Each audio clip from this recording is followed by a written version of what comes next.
Going on, everybody? Good day on a Monday. Monday after week 13 in the NFL. And just wanted to come on and talk a little football with everybody. It's been a long time. Miz in the Midday is back. And the topic is the NFL football. We'll go around the league.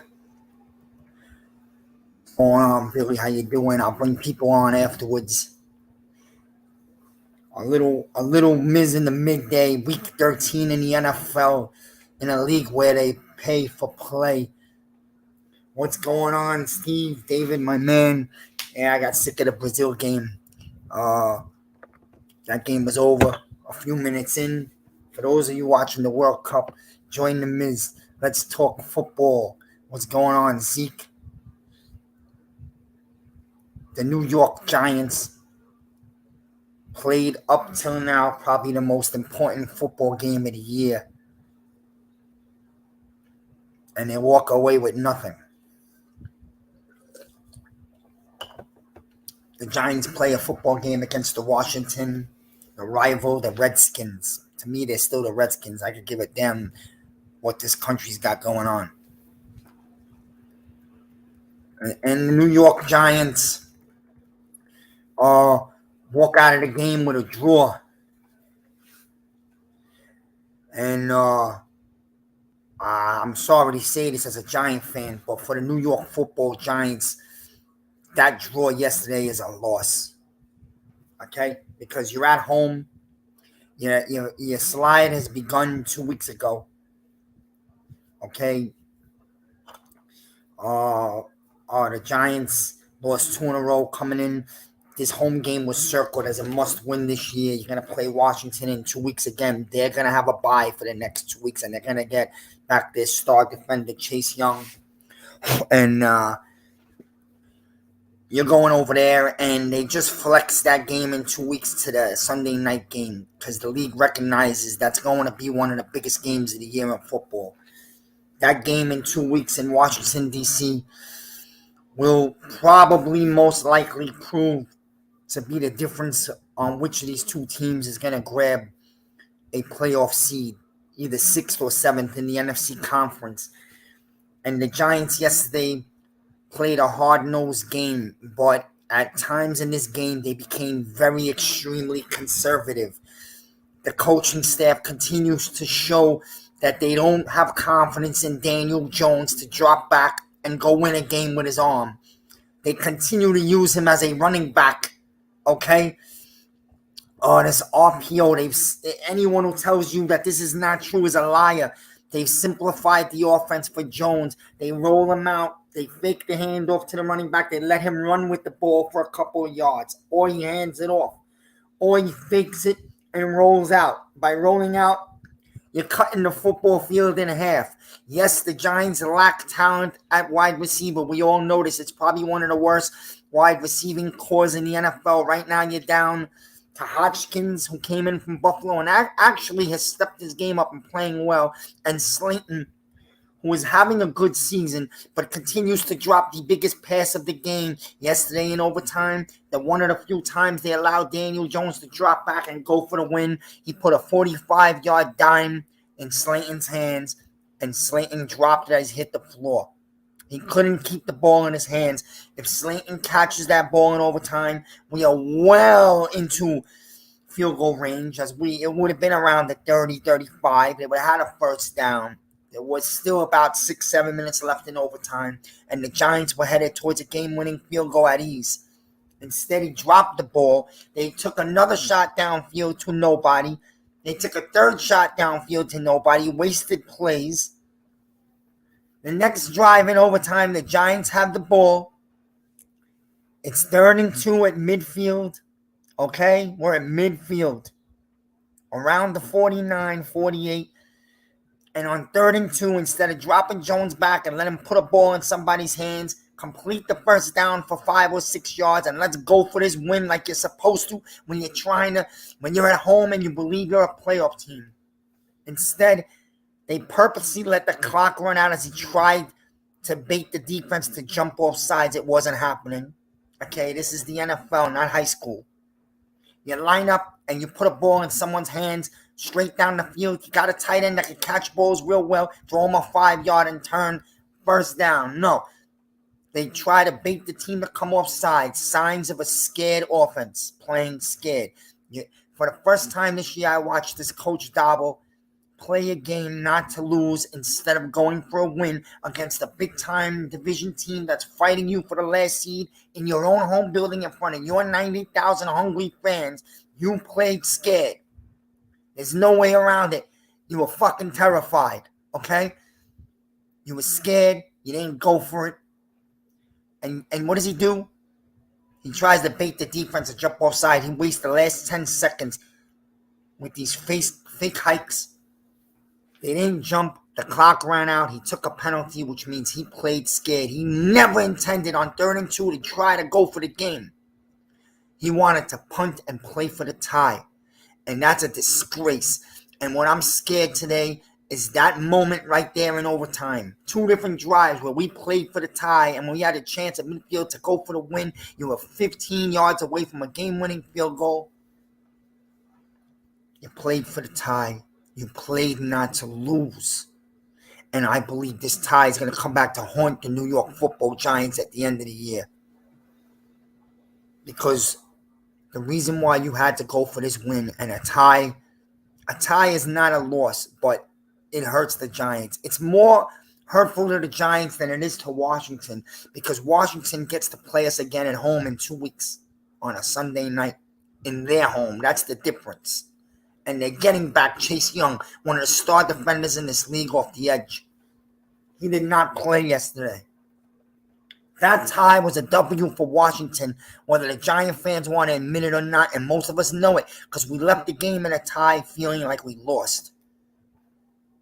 You played for the tie, and it'll haunt you at the end of the year. You had plenty of chances to win this game. Even in the 4th quarter, the Giants had the ball late, and they didn't go for it. They got very conservative on a 3rd down and 3. Instead of letting Jones throw a ball to the tight end or one of the receivers for a few yards, once again, they did the fake handoff where Jones keeps the ball and runs. The whole league has seen this fucking play already a million times. Washington's defense is not falling for it. You're talking about one of the top front sevens in football. And Jones got crushed at the line of scrimmage. And keep running Jones into walls. Yes, Jones had 71 rushing yards yesterday. That's awesome. But when you needed to throw balls, and Daniel Jones has an arm, he's tall, he's physical, and he can throw the ball down the field, and I know we lack of wide receivers. I know our wide receivers are subpar in the NFL, but these 2 receivers are actually getting open short range and catching balls. Slayton and Hodgkins. You got Bellinger at tight end, and you don't use Barkley in the passing game. I don't understand it. Barkley is not getting balls. They don't line him up as a wide receiver. He's totally capable. So they're not being creative. And sometimes it leads me to believe that this coaching staff and GM, the way they call their game plan, and they don't allow Jones to throw the ball, especially in the red zones. They don't let him take shots to the end zone. It tells you something, man. The hints are there. They don't believe in Jones. They don't have confidence in him. They're scared he's going to throw a game away. Part of it is not we don't have the most talented receiving core, but part of it is they're not letting him do his thing at the 1 or 2 biggest moments of the game when you need to let him drop back in the pocket and just throw a ball somewhere down the field.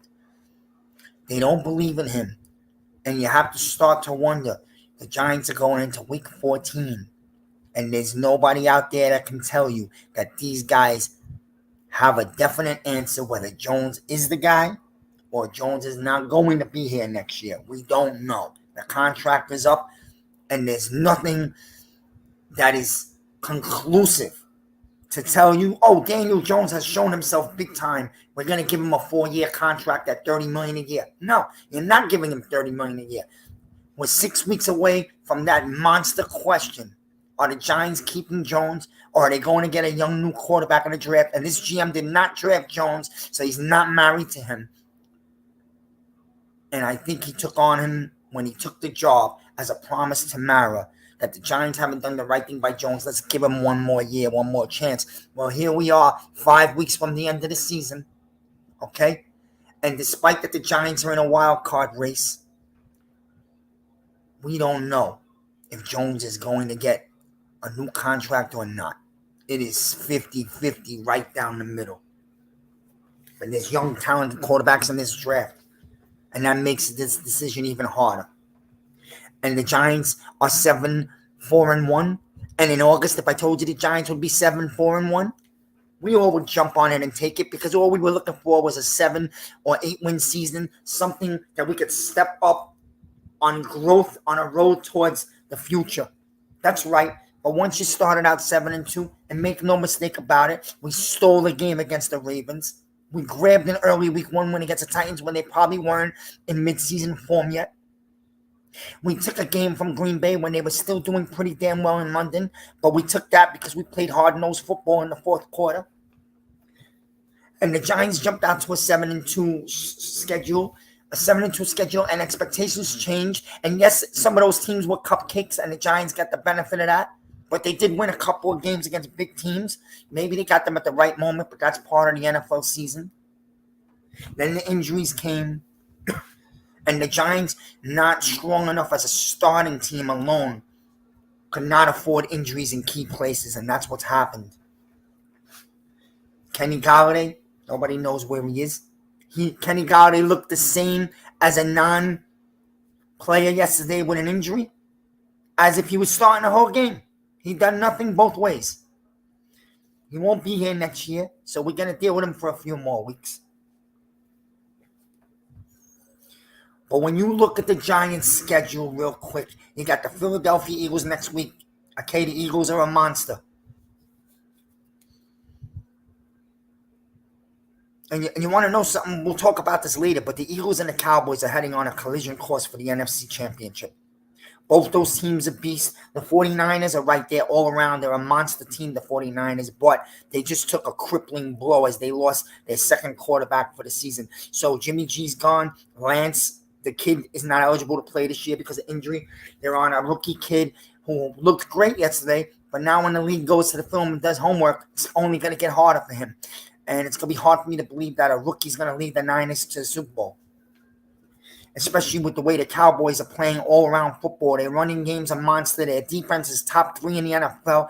Dak is a veteran who's been paid a lot of money, and if you ask him to be a little better than a game manager, and he is, you got yourself a force in Dallas, and they are long due. And the Philadelphia Eagles are all-around playing top football. They're a little bit of a finesse team rather than a power team, but the defensive line is strong as they're getting back Jordan Davis. And the Giants are going to play Philadelphia at home next week.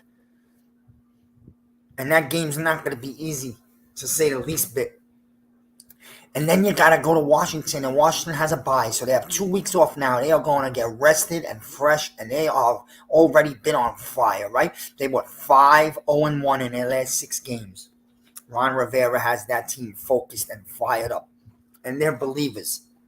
And their QB's a game manager, and he's smart, but he makes the throws, and they allow him to make throws when necessary.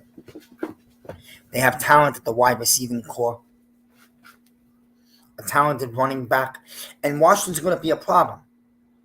And the Giants got to go to Washington on a Sunday night, and you circle that game because that might be the biggest game of the year for both those teams, because the winner of that game, unless they come out with a tie again, the winner of that game has a major leg up for the wild card spot, the 3rd spot in the NFC East.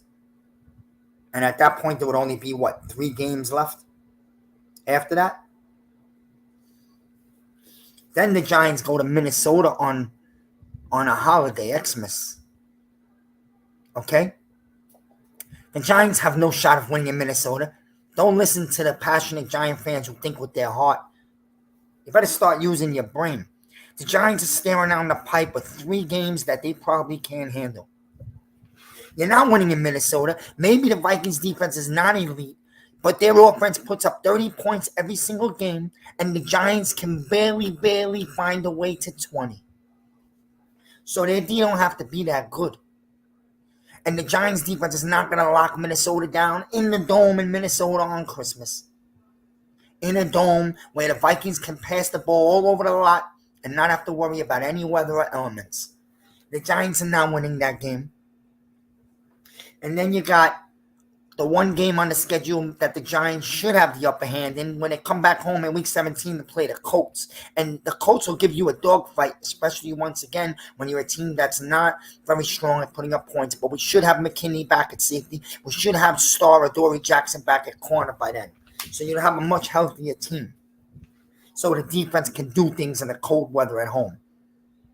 And the defense is fought all year. And the defense down 10-0 put up a war yesterday to help the Giants get back into the game down 10-0 early because of the Jones fumble at midfield on the opening drive of the game. So you got to give the defense a lot of credit down players in the secondary. And Kayvon Thibbs had a big-time game again. The numbers won't show it, but the pressures, he's among one of the best edge rushers in the league in pressures and hits on quarterback. And he finally had a big-time sack in overtime on the goal line, almost caused the safety. Inches. I will get around the league, David. And then after the Colts, you have a game in Philly, and a lot of Giant fans are hoping and praying that the Eagles won't need that game. Well, guess what? You're wrong. And you know why you're wrong? Because here's why. The Cowboys are playing great football. They're going to play the Philadelphia Eagles again. The Eagles already beat the Cowboys, so logic tells you the Cowboys are taking that second game in Dallas. The Cowboys are going to beat the Eagles in Dallas. They're going to be crawling right up the Eagles' ass for the division title and even the conference first seed. That's going to come down to Minnesota Eagles or Cowboys. The Cowboys will beat the Eagles. They're going to be right there knocking on the doorstep for the division. There'll be one game behind the Eagles going into the last week of the season, which means the Eagles are going to have to play that game against the Giants to win the division and hold on to the first seed in the NFC Conference and get that bye in the first round of the playoffs. So for all you who thought the Eagles are not going to need that game and they're going to lay down and play backups, you're wrong. The Eagles are going to come. They're going to need the game for the division title. They're looking for the bye in the playoffs, home field advantage throughout January. And they would love nothing more than to put the Giants on the fucking golf course for the postseason. So stop with the pipe dreams, you stupid fools. Get real. This is not high school.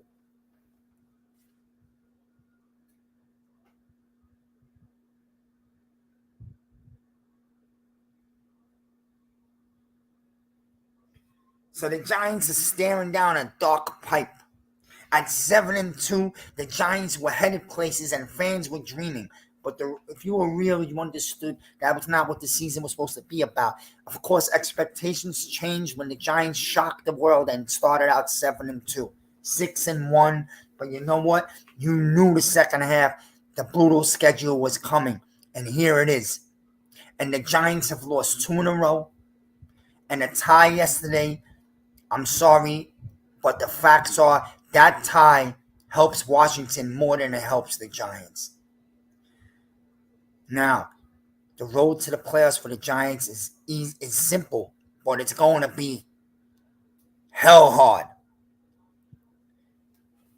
If you told me in the next 3 games the Giants would steal a game, a lot of fans are going to tell you Washington, but that's wrong.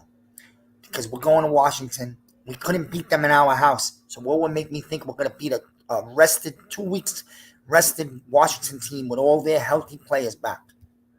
That's going to be a hard game, and Ron Rivera is a hell of a head coach. That team will be ready. And they just have more firepower on offense than we do. The defenses are about the same. And the Giants have no shot of winning in Minnesota. I'm sorry. Because we don't have the offense to match up with the Vikings. The Vikings, if the Giants played great defense, the Vikings are still putting up 27 points. We're not.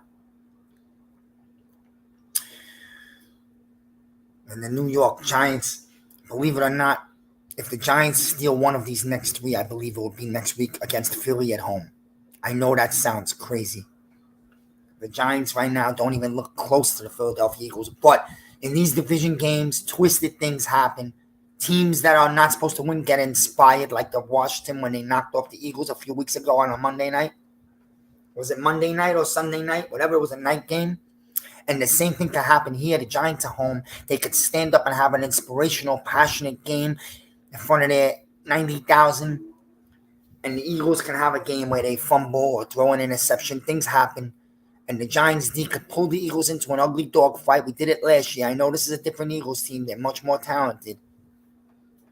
But if the Giants is stealing a game, it's going to be the big one. The division game against the team you know the most. The Giants know the Eagles. The Eagles know the Giants. The Eagles have been rolling, but they are due for a little letdown game. It happens to even the best teams in the league. We've seen it happen to the Eagles this year. We've seen it happen to Buffalo. The Giants are going to have to steal next week's game. And if the Giants don't get that game, and of course, logically, most likely they're not going to. They could play a great game and they still lose to the Eagles by 7 to 10 points. Because we just don't match up right now. Reality has set in. It wasn't about this year. It's about the future. And the Giants have a monster offseason with a lot of money and a big draft with 11 picks coming up. And it was about that. But the biggest decision in this organization's future by Joe Schoen and Dabo is going to be, are the Giants giving Jones a 3-year contract?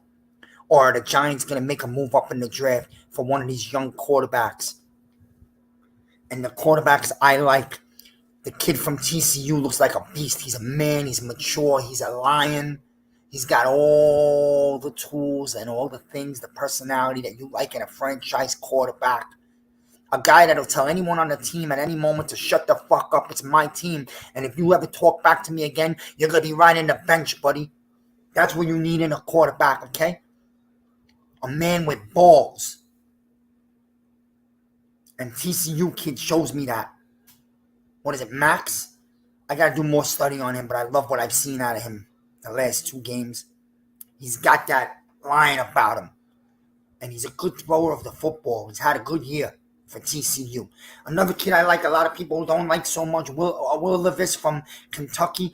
I believe he will be a better NFL quarterback. He's more fit for the NFL and the pocket passing QB than he is in college. So I believe if he gets in the right system and they build around him, he's a kid that a team can grow with. I think Stroud's going to go early. I don't know if the Giants can be able to get him. I know that Joe Schoen's been scouting him. He has connections to Ohio State. And then you got Richardson from the Gators. What's going on, Raphael? What's up, Sonny? Check it out. The kid from the Gators, Richardson, is a really talented RPO quarterback that fits the Dabo type of offense. But he's very young and his mechanics are off. He's athletic. He's fast. He's got a good arm. He fits the modern day young quarterbacks. He could throw, he could run. He's got to work a little bit on his accuracy. He's got to work on his mechanics. His footwork is bad. He throws a lot of balls off balance. That's not going to cut it in the NFL. If you want to draft the kid, you get him late in the first round. You sit him for a year. You somehow find a way to keep Jones here for like a year or 2. You sit the kid behind Jones for a year. He learns like the Niners are doing with Lance. And you got yourself a kid for the future.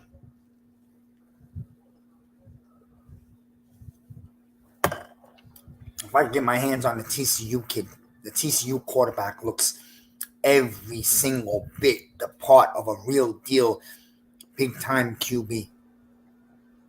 And I think the Giants are that away from being a big-time team in about a year or 2. We are one of the youngest teams in the league. I believe we are the second youngest team in the NFL. We all knew that it was about a rebuild. And when Joe Schoen and Dabo came in here, I think Mara asked them politely as the owner, respectfully, to give Jones 1 more year because we haven't been fair to the kid. 3 coaches in 4 years, 3 systems in 4 years, no real receivers. Barkley was injured for 2 of those years. Jones has not had it easy, and he didn't have an O-line until this year. And the O-line has some injuries, so it's been in and out. These parts have been in and out. It's a young O-line. It's been better than the last 8 years, but it's still not there. Yeah, C.J. Stroud is special Billy, but I think he's going to be going in the top 3 picks, so I don't know if the Giants are going to make a big trade to go up there. I love the TCU kid. I think that kid can find it to us. Say we're picking somewhere around 18 to 22. I think that kid can get there. I think Richardson would be there. But, I don't know if the Giants are playing. I feel inside, my gut feeling says that Joe Shane's going to be drafting his own quarterback this draft. They still might keep Jones for a year or two. Maybe they franchise take him for 1 year, but that's going to cost $30 million, and I don't think Daniel Jones is worth $30 million for a year.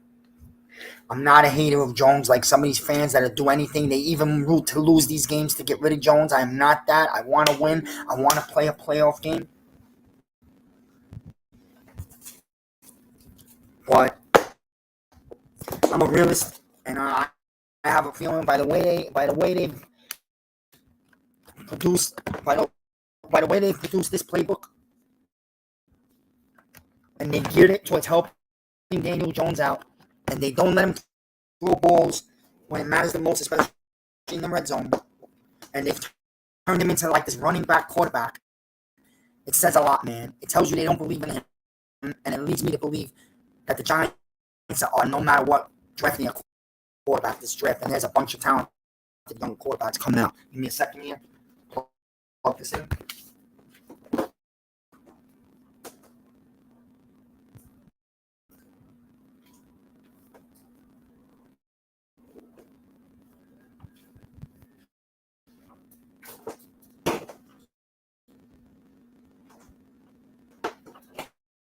I'll be right back, guys.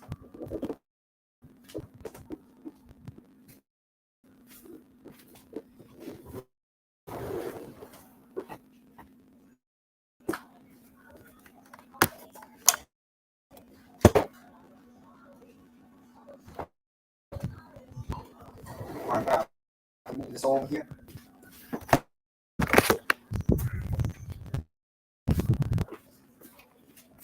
Trying to find an outlet, guys.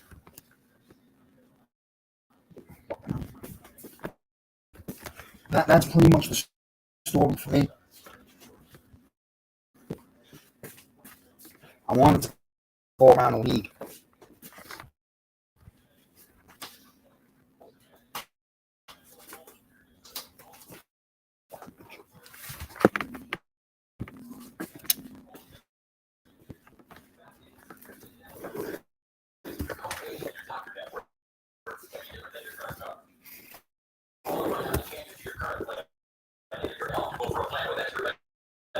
Including the benefit they have money back to your social security check every month.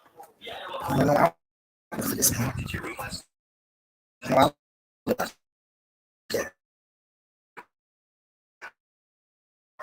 TV off.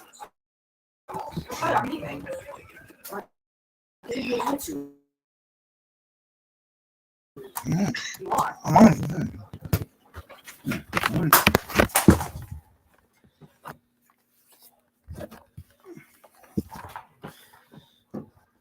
So that's what I believe will happen.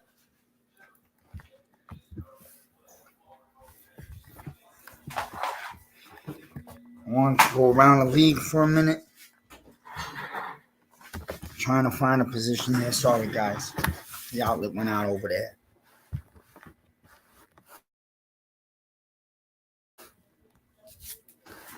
Alrighty. So they could trade up Billy, but that's for the draft. Right now we're in the mid-season. We're into December, and this is when you separate the men from the boys. And right now, the Giants are on a slide. We will see what goes on.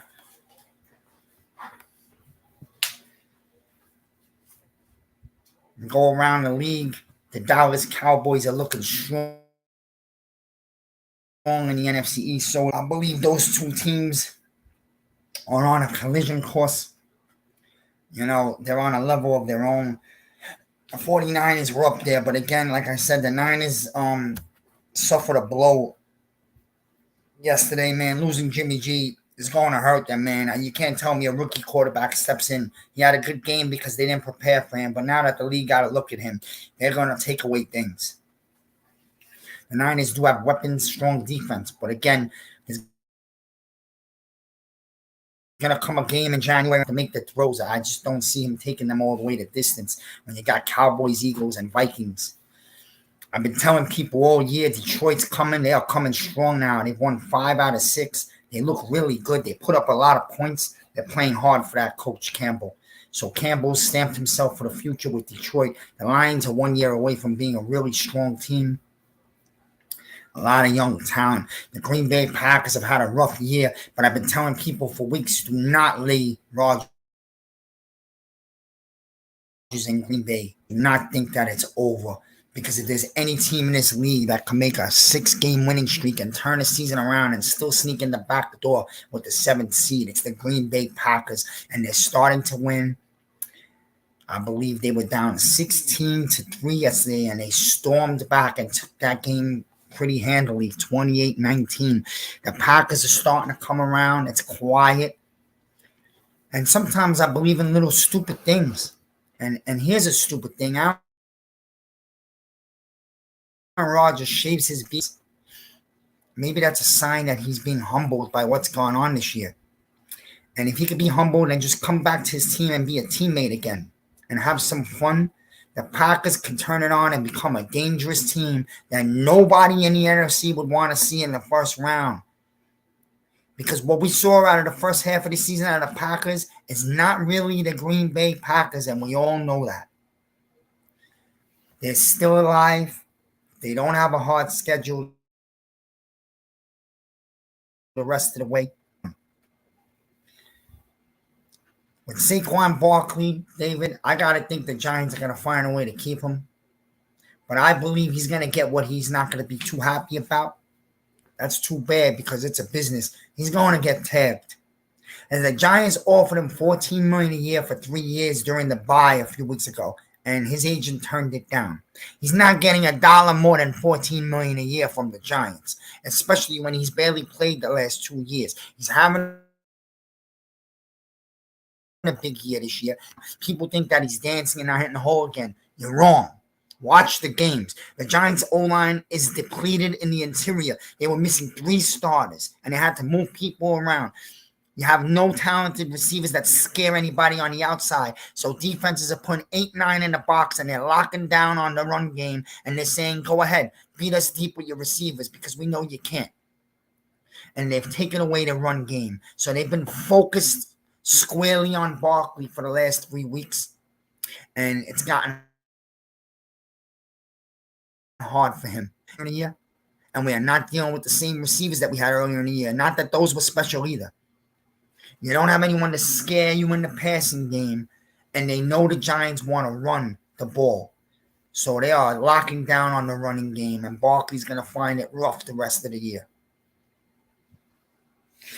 Barkley's not going anywhere. He's going to be a New York Giant. He's just entering his prime. He's only 23 or 24 years old. He's a kid still. He's fresh and healthy. It took 2 years. The Giants will continue to build an O-line. Barkley will be here, no matter if Jones or it's going to be a new quarterback. You do not get rid of what to me is the top running back in the NFL. Okay? He's a special player, and he only can help you win a championship. And the Giants are probably going to tag Barkley at $12 million for next year. And then after they tag him, they'll try to work out a 3-year contract. That Barkley's part of this future than Daniel Jones right now. And it's not because I don't like Daniel Jones, because I do. He's a hard worker. He has heart. He has all the tools. He can run. He has a good arm. But something is just not there. And he wasn't drafted by these guys. And no GM is going to live and die on a quarterback that he didn't get the chance to bring in. It's just how things work in the NFL. And I don't believe the Giants are not paying Jones no $30 million a year for the next. They could work out if he wants to work out a friendly deal for 1 or 2 years, $22 million.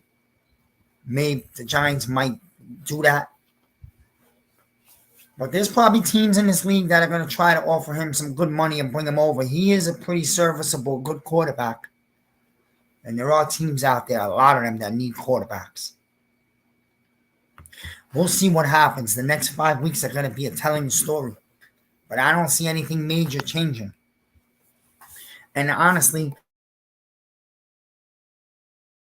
As a realistic, the Giants are going to win 10 games. They're going to beat this team and they're going to beat that team. I'm going to keep it real for you. I've been keeping it real all year. I told people that I was scared the Giants were going to lose to the Lions. I didn't like the matchup. I didn't like what I saw with the Giants against the Texans.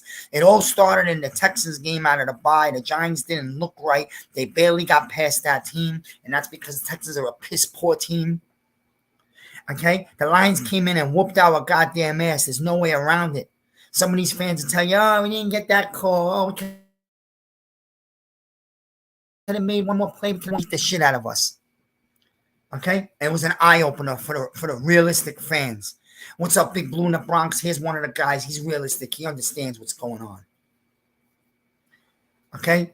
You got beat up by the Lions. You went to Dallas. I sat out here and told people on video the Giants had no shot of winning the Cowboy game.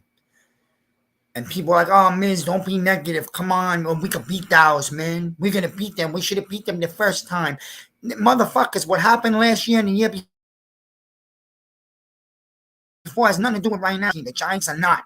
Get real. I told you we had no shot. We were walking in with a crippled roster. So I don't understand where you expect this miracle win to come from. Yeah, you hung in there for a half. It shows that the coaches, this team's willing to fight for the coach, but we didn't have the roster or the talent to beat Dallas, and they handed us a little whoop ass in the second half. Let's get real. Yeah, the refs made a bad call or two. But at the end of the day, the Giants don't match up with Dallas, and we haven't matched up with Dallas in like 4 years.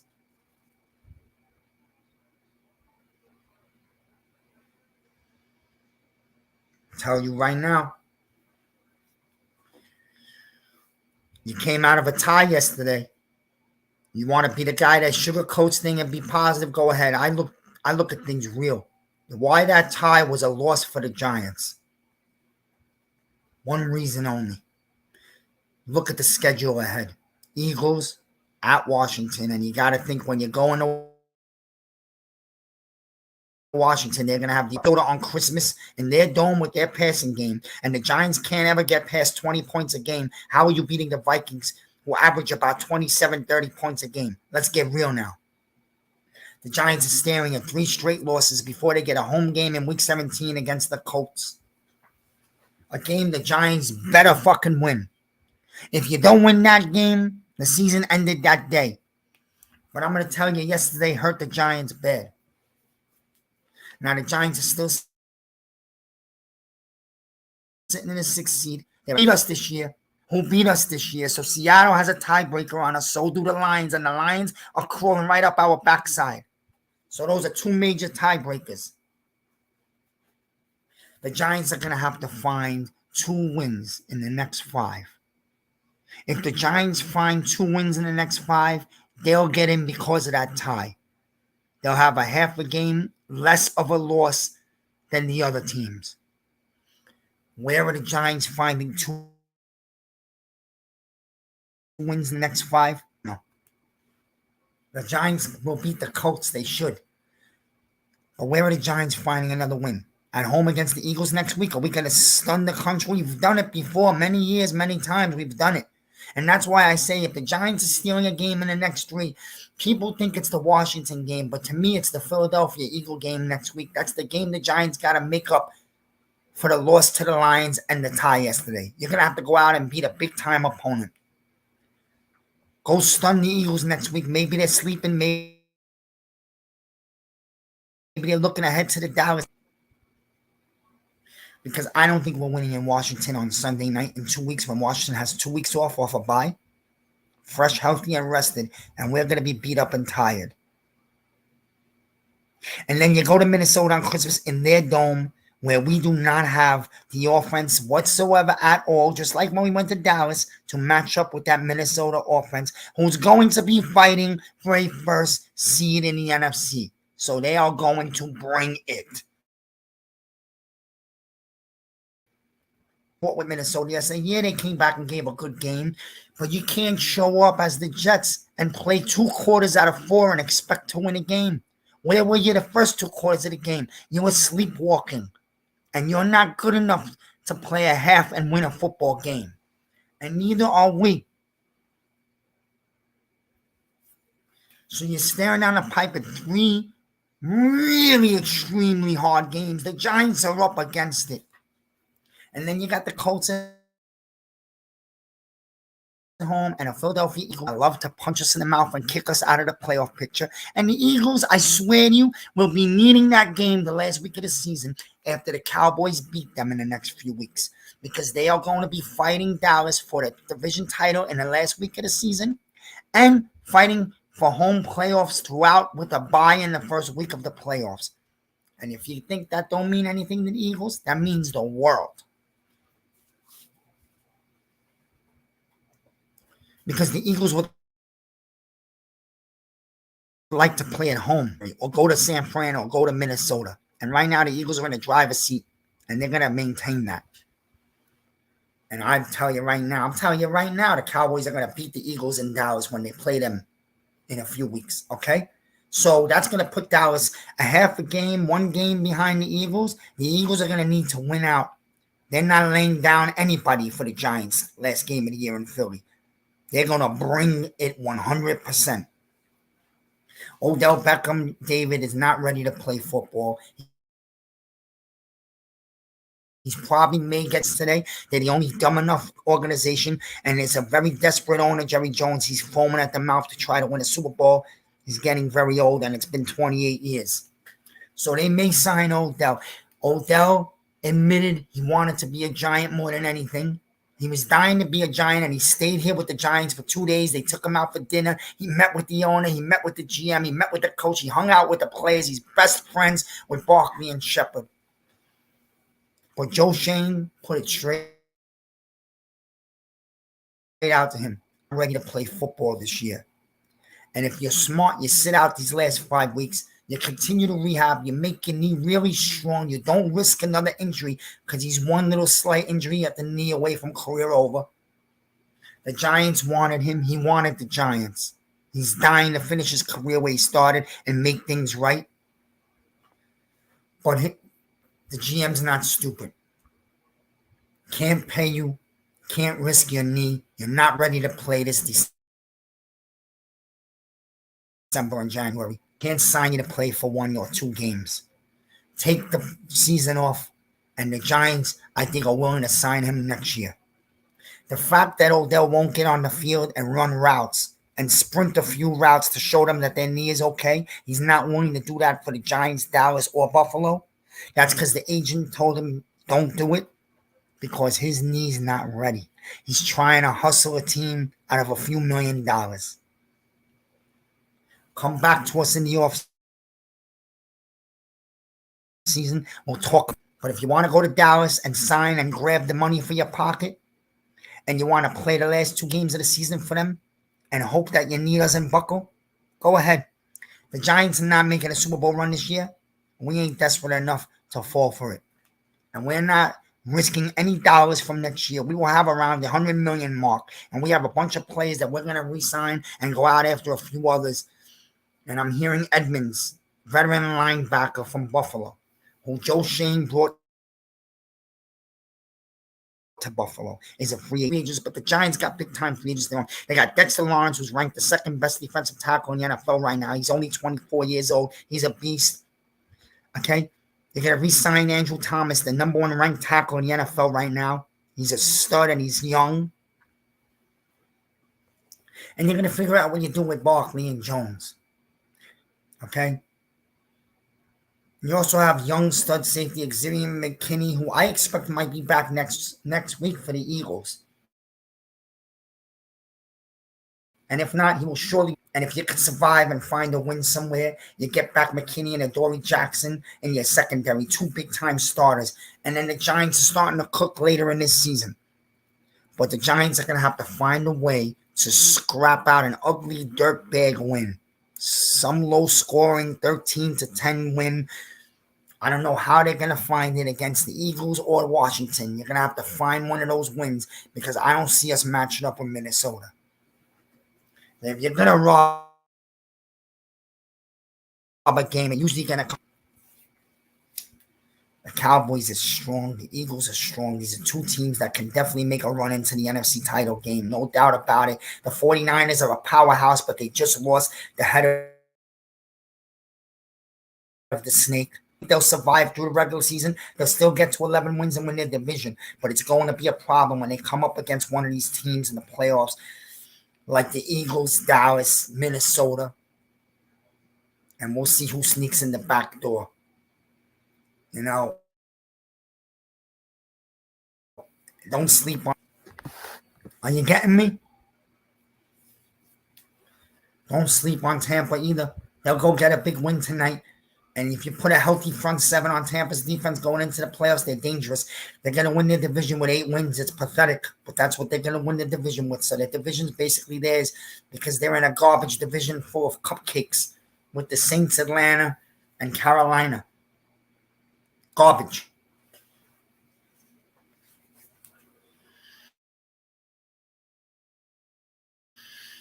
Strongly still believe the Buffalo Bills are going to make a run to the Super Bowl. The Buffalo Bills have survived injuries all over the place, turnovers, a 6-foot blizzard where they couldn't play home and they had to drive back and forth to Detroit twice in 1 week on Thanksgiving week, and they pulled both those games out in 5 days, which were huge. And now the Buffalo Bills are starting to get healthy. They're getting back Russo. They're getting back Espinoza. They got back White, the corner. 3 major players on defense. Von Miller, about 2 weeks. Let the veteran star get a rest. You only need him for January. And the Jets are coming up north to frozen North Pole of Buffalo. And the Jets beat the Bills earlier this season. And if you think the Bills forgot that, well, good luck to the Jets this Sunday in Buffalo. I think the Bills are foaming at the mouth. And in Miami, who shows their true colors when they play a real team like the 49ers that gets spankied after beating up on these poor teams like the Texans playing the last 4 weeks. Tua looks amazing. Let's see what he does against a real team. The Niners shut his ass down. And he comes out of that game banged up again, Tua.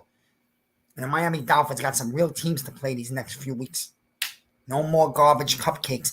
And if you think the Bills forgot about the game Miami stole with 1 second left in Miami and they danced around like they won a Super Bowl, their fans in that team, they shoved it in the Bills' faces. The Buffalo Bills team is a type of team that doesn't forget that shit. Miami's going with 5 or 6 feet of snow on the ground. You know what I tell Miami and Tua against that Buffalo Bills defense in frozen Buffalo? Good luck. The Bills are going to send a statement to the Jets in Miami this December, big time. Make no mistake about it. Lock those 2 games up. The Bills are going to physically beat the shit out of those 2 teams. And the Bills are holding on to the 1 seed because Cincinnati beat Kansas City yet again. Cincinnati can't beat Kansas City can't beat Cincinnati. Cincinnati has beaten Kansas City 3 games in 2022. I don't know what's going on with the stream. Well, Cincinnati is a strong defense, a team to be reckoned with. But at the end of the day, the Bills got the first seed back, and I don't think they're going to relinquish it the rest of the season. And that first seed means the entire AFC is going through Barbie, where the average temperature will be about 13 degrees. Good luck. And you give the Bills home advantage throughout the playoffs, I'm telling you, I got my money on Buffalo is standing in the Super Bowl game. The NFC's a little harder. Right now, I'd be scared of Dallas. They look like a powerhouse. They dropped a 54 at ease last night on the Colts. I know the Colts are not that good of a team, but they were playing real hard the last 2 weeks. I know the Eagles barely got. Dallas right now is playing on a different level of football, man. And that front 7 led by Micah Parsons, the best defender in the NFL. That guy's a straight-up lion out of a cage that looks like he hasn't eaten in 2 weeks. And I told people before he was drafted that Parsons would be the closest thing to Lawrence Taylor, a modern-day Lawrence Taylor. And the only reason Micah Parsons is not Lawrence Taylor is because the league doesn't allow you to play viciously like that anymore. That's the only reason. He's a modern-day LT. And I can tell you that I idolize them. Parsons is a beast. The type of guy that doesn't sit out because his hamstring hurts. He plays every single game. He brings it like a fucking animal. And he will play hurt just like Lawrence Taylor did. And he will wreck every single game. And the man is right in the middle of wrecking every game. There's no trap game, my man. You played a real team for the first time. This is strapped, okay? You got your ass handed to you. Be honest. And you're going to Buffalo in December. Yo, good luck, Billy. Your Dolphins got to go to Buffalo. And the Bills didn't forget that you were dancing around in week 3 with that little win you stole. Have fun with that. We'll talk about it. I know David's a Raiders fan. The Raiders with another big win. I think they put together 3 in a row. The Raiders are trying to turn it around. It might be slightly too late, but you never know. They're trying to right the ship. They've won 3 in a row. The Raiders have talent. That's a good win over the Chargers because people expected the Chargers to win yesterday. That's a big division win. You let things play out. You see where things fall. The New York Football Jets are holding on to a playoff spot, maybe the last seed, maybe they're one step out. That was a big loss yesterday. The Jets are going to Buffalo. I don't see where they're going to win that game. And I've told people before, this guy White that their fan base is jumping on because the Jet fans, they're so fucking desperate that they'll jump on anything. They'll jump on a horse's nuts praying for a win. They'll ride a rabbit and say he's the next best quarterback in the history of football. Just like Sam Darnold was going to be the next Montana when I heard this Jets fan base. Just like Wilson was going to be the next superstar in the NFL. He's going to be better than Lawrence. Yeah, okay. That kid couldn't touch Lawrence with a 10-foot pole. And Lawrence is on a team that's rebuilding, and that's the only reason why he hasn't been a star yet. But he will be.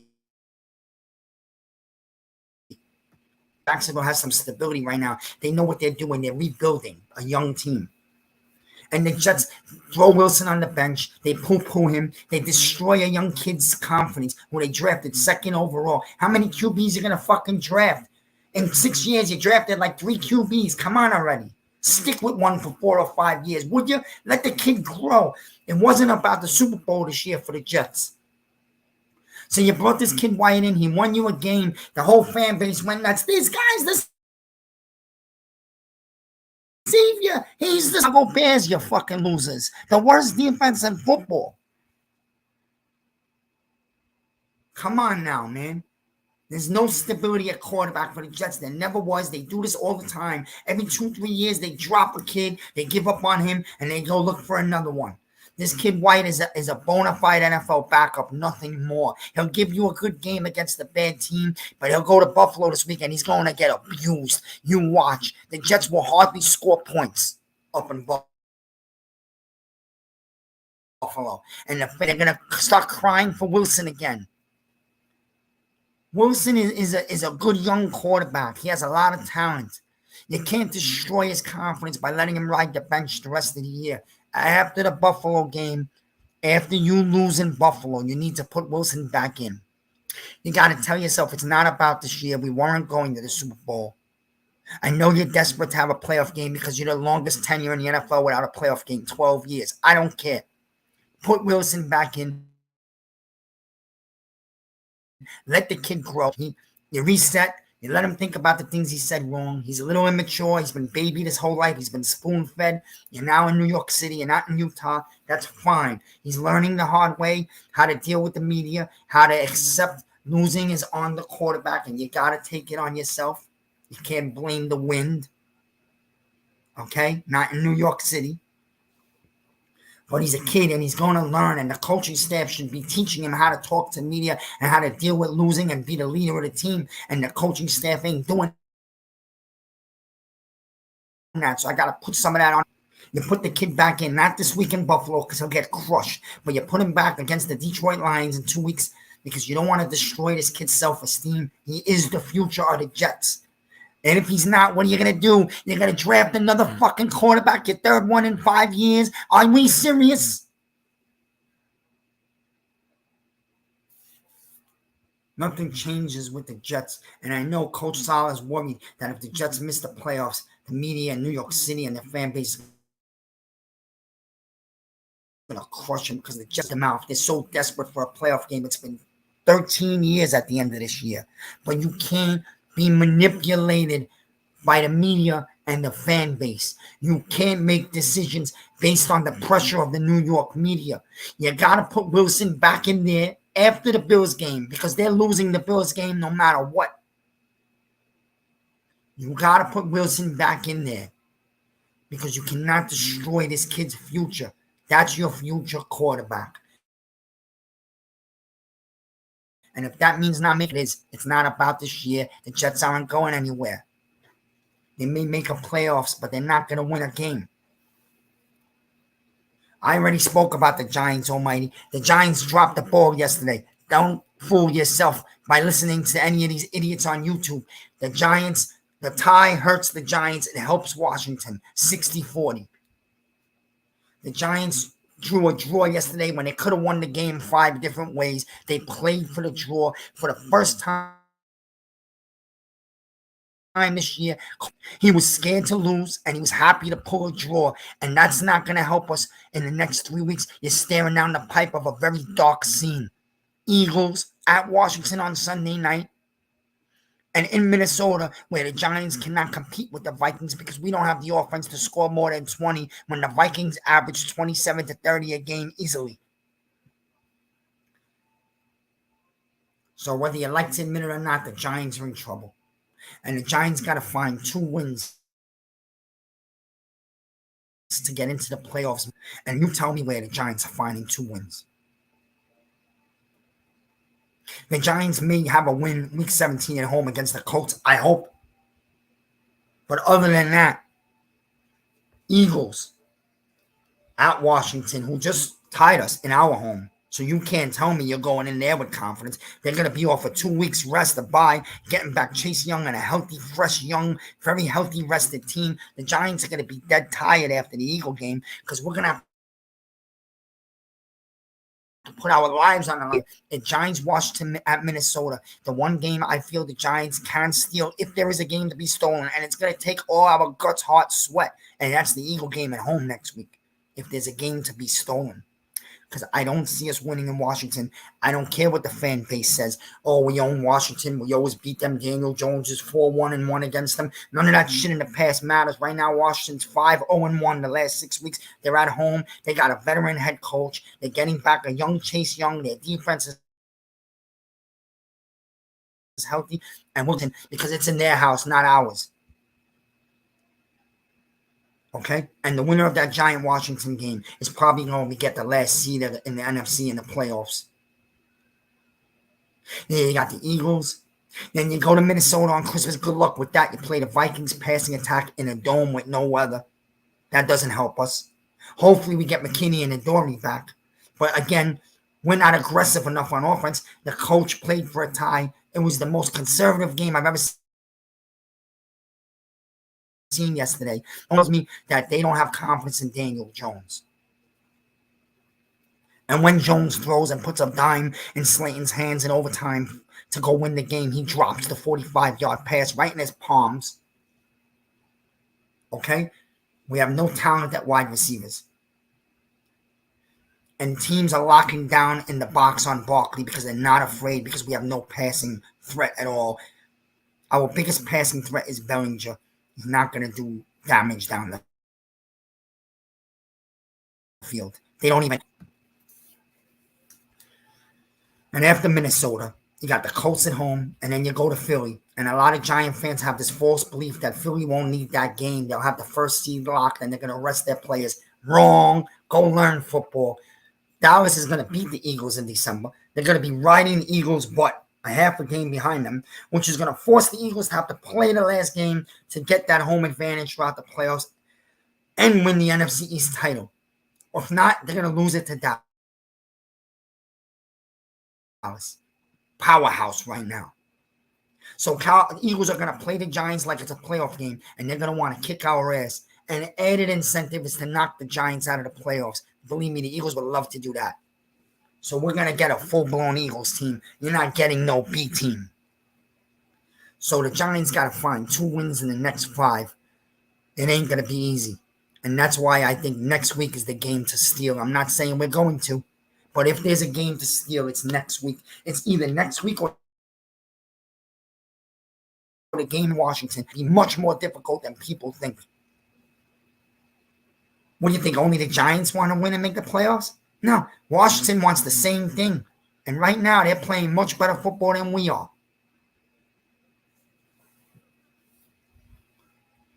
Yeah, I wouldn't be so sure of that, Almighty. You know you're saying that from your heart, but you know your mind is scared to death. Keep it real, brother. I do. And that's around the league. The Vikings are, I gotta say, the Cowboys and Eagles are stronger.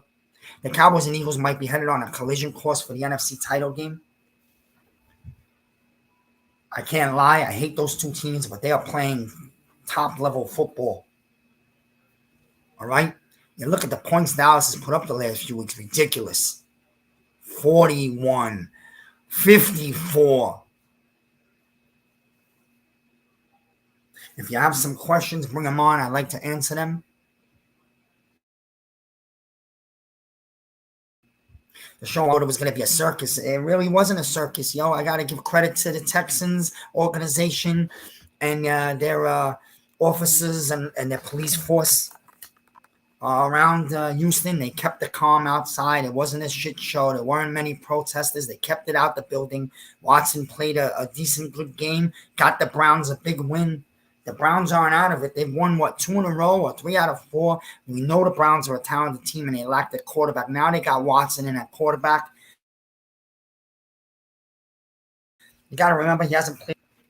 And you got to give him a game or 2 or 3 to get really going. But you know what? That's a win. I know the Texans are one of the worst teams in the league. But the Browns won a big game. It's 2 in a row. It might be a little too late for them, but let's see if they make a run these last 5 games. There's no doubt Watson's a talented player.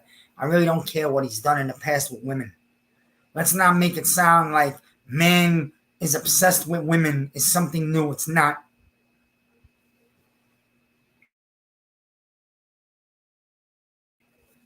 I got his personal life because to me, he really didn't do a really dramatic crime. You know, the media will hype anything into a circus right now. That's the media in this country. They're pathetic. Lamar Jackson's coming to the Giants. Yeah, that's a dream for Christmas. You know, I'd love to have Lamar Jackson. As a matter of fact, I'll fly to Baltimore and I'll fly him up to New York myself. And I'll pay for it. That's not happening so easily. The Ravens saw what they look like without Lamar yesterday, and I'm pretty sure they appreciated him. There's no other tag. And don't tell me he can't get tagged. Yes, he can. You know, and that's around the league. The Ravens found a way. They stole a game they had no right to win. But then again, Denver Broncos are the biggest disaster in the NFL right now. They are a disaster mess of a team. All the players hate each other. They cannot find a way to score more than 9 points a game. Their defense is one of the best in football. They're allowing the least amount of points in the NFL this season. Yet, they still never win a game. They spent $245 million on Wilson, and it's a $245 million pile of disaster. They are stuck with him. Nobody's taking him. Nobody wants him. And they paid him dramatic money, which is going to cripple Denver for a lot of years. It doesn't matter what Lamar wants, brother. The Baltimore Ravens are going to tag him. He's either going to play or he could sit down and do nothing for a year. But guess what? The last guy that sat out in the NFL because he didn't have the running back for the Steelers, he was never the same. He sat out a whole year, and it fucking destroyed his career. So, good luck with that. It's the business part of football. I would love to have Lamar Jackson. He's a special player and a ridiculous athlete. The Baltimore Ravens are not just letting him out the building. So what you want and what I want, that's a pipe dream. Come back to earth, and let's talk reality. Lamar Jackson's injured. It's week to week. He'll be back in there. He might miss one game the most, if he even misses a game. They have a pretty good backup. He's like a poor man, Lamar Jackson, very athletic. The Ravens will be fine because they're ran by one of the best coaches in football. They'll find their ways. And they have a stand-up defense.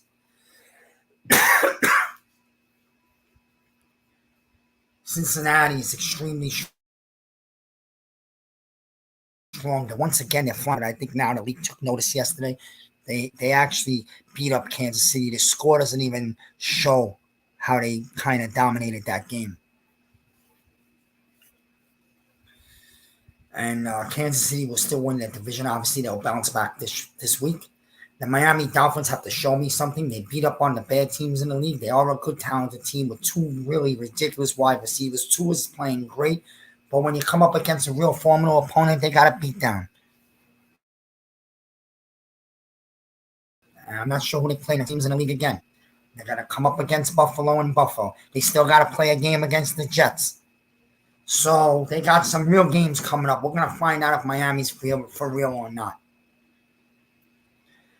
And in the NFC, I tell you once again, don't sleep on Green Bay. They've sleptwalked the first half, but they've started to come to life. And if the Packers ever find their way into the back door into the 7th seed in the NFC Conference wild card, the Packers would be a team that nobody wants to see in the first round. Because Aaron Rodgers. We're going to find out what the Niners can do without their quarterback. It's a rough injury. The Niners, to me, going into yesterday, was a team I thought was going to the Super Bowl. That took a shot yesterday. We're going to find out what that coaching staff is truly made of now. And the Seattle Seahawks come out with a monster win. A monster win, especially with the Giants in Washington time. They put themselves a half a game. They got a cupcake game coming up next week against Carolina. I'm at home in Seattle, so you got to believe Seattle's winning that game. And if the Giants lose to the Eagles, Seattle will hop the Giants by a half a game. And remember, besides the half a game lead, they beat the Giants head-to-head this year, so they would have the tiebreaker. And that's another reason why the tie hurt the Giants yesterday. I mentioned Anthony Richardson earlier. The Giants could draft him in the middle to late first round. And he's got talent. He's got speed. He's athletic.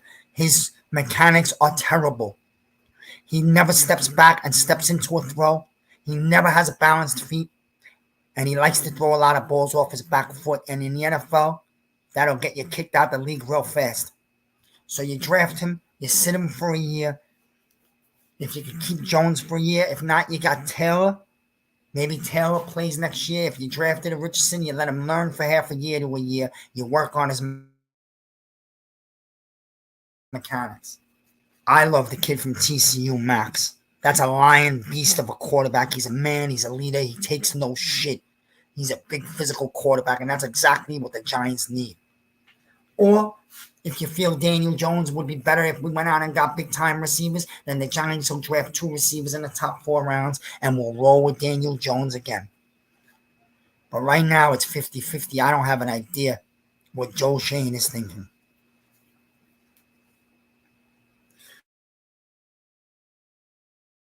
Russell Wilson, the Denver Broncos are shot. They paid every dollar plus some. They're not going to be able to get anyone, and nobody's taking Russell Wilson off their hands. Denver's going to have to roll with Russell Wilson and a new head coach next year. They have some talent at wide receivers. They're going to have to run it back. We'll see. Oral Jacobs is playing the best running back of football right now. Definitely the most physical. He's playing. I think Barkley is the best running back of football, but some great football. So you got to give it to him right here. I got to be honest. If the Giants ever decided to get off their ass and go get Barkley some real receivers, Barkley's the type of running back that could dictate the entire league in a season. But right now, he's all alone, and defenses have locked down on our running game. Jacobs is a special good running back. The Raiders are playing good football right now. Let's see if they can continue over the next 5 games. They are a talented team. We knew that. And I like Carr a lot. I don't know if he's going to be there next year or not, but I like him. Watch out, because I think teams like the New England Patriots and the New York Jets, as pathetic as they are eyeing Carr. They want to try to steal him. He's a free agent. I think he'd be a great fit for the Patriots. But I also think if Tom Brady has any brains left, he's leaving Tampa this year after this season. He's a free agent. And he goes back. He goes back to New England and rights the ship for a year or two and finishes his career. Or he could go home to his hometown 49ers, who's already got a Super Bowl built team. And a Tom Brady with that team is a lock to go to the Super Bowl. We'll see. He's not going to remain in Tampa, and he definitely wants to play one more year. I know my screen freezes. Apologies, probably the area I'm in. I'm going to close up the show. It was a good time talking football. And I tried to do the live show. It's been over a year. I usually do the video. And I think the next stream I'll set up a day or two in advance to let people know, and I'll have a bigger crowd in here. A lot of people probably in the midday working, and I'll take some phone calls from you guys on the next stream. What's up, Bookend Tacos? How you doing? I was running the show here today live for the first time in a long time. I've been on for almost an hour. I'm going to shut down in a few minutes. I wanted to go on about the Giants loss for the Giants. If you're a realist, you look at it that way. If you have a heart, you want to be positive. All right, the Giants pulled the draw. They're still holding a playoff spot, but the next 3 games are looking dark, very dark. The Giants have Philly. The Giants go to Washington. They moved that game to Sunday night. They flexed it. And then you got a game in Minnesota on Christmas. Good luck, because the Vikings average 28, 30 points a game. I don't see how the Giants are matching that. And once again, I'm going to say this, and I know it sounds unsensible, but Giants can steal, and the Giants must steal a game in the next 3, because the Giants have to win 2 of their last 5 to get in because of that draw. And that's the game next week at home versus Philly. If the Giants could somehow pull the Eagles into a dogfight, very physical, ugly game, maybe force a fumble and interception, play very smart offensive football and be a little bit aggressive at times, not like yesterday where they played like babies and the coach called the game for a draw. He played the game scared to lose. Or against the Titans and the Ravens earlier this year.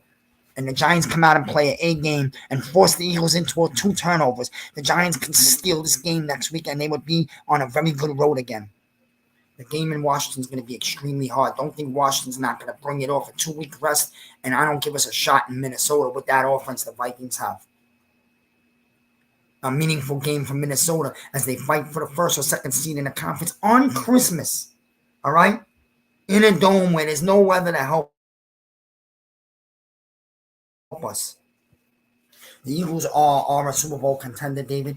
I also think the Dallas Cowboys right now are a beast of a football team, and they only seem to be getting better week by week. They are powerful. They can smash mouth run the ball in January, and they got one of the top 2 front 7 defenses in football. And those are the ingredients in the NFC in January to go out on the road in cold weather if they have to and win football games. The Cowboys are built like the 07 Giants, whether the Giant fans like to hear that or not. They got a power, they got a front 7 defense that'll make your life miserable, very physical. Led by Micah Parsons and Lawrence off the edges. The Cowboys are built to go. And I love Buffalo in the AFC even more right now. They took back the 1st seed, and if the postseason January rolls through Buffalo, if all roads roll through Buffalo in January, good luck to the AFC. You're going to a freezing cold, miserable place where a human body does not enjoy that, but the Buffalo Bills love it, and they have a fan base that's hungry, starving. They can taste the blood. The Bills have every motivation, especially if they get home advantage throughout, and I think they will hold on to it for the rest of this year. They will not relinquish that 1st seed. Good luck to any team the rest of the way going up to Buffalo. I'm telling you the facts.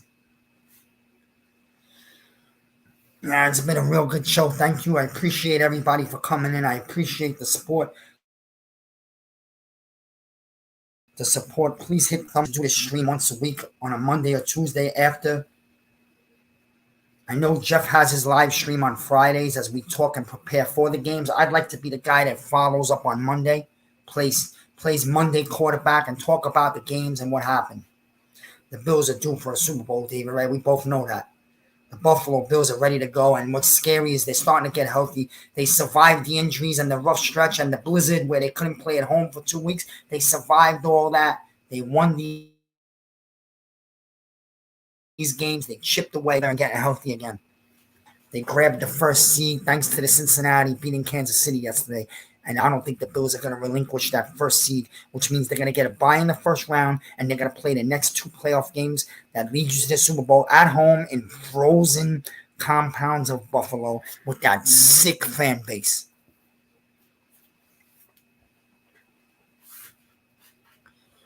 The New York Giants have to prepare for a monster game next week. We're up against it, obviously. We're not playing a team that's better than us. They are favored by 6.5 early. The Giants are going to have to find a way to pull the Eagles into a dirty, disgusting NFC East old school dogfight. And if the Giants can find a way to do that, hang around late into the last 5 minutes of the game, maybe the Giants can find a steal. The tie yesterday did not help us. But if we ever could have a tie next week, that's a different story. The NFL's having a great season. I'm looking forward to what's going on. And tonight, Tampa Bay will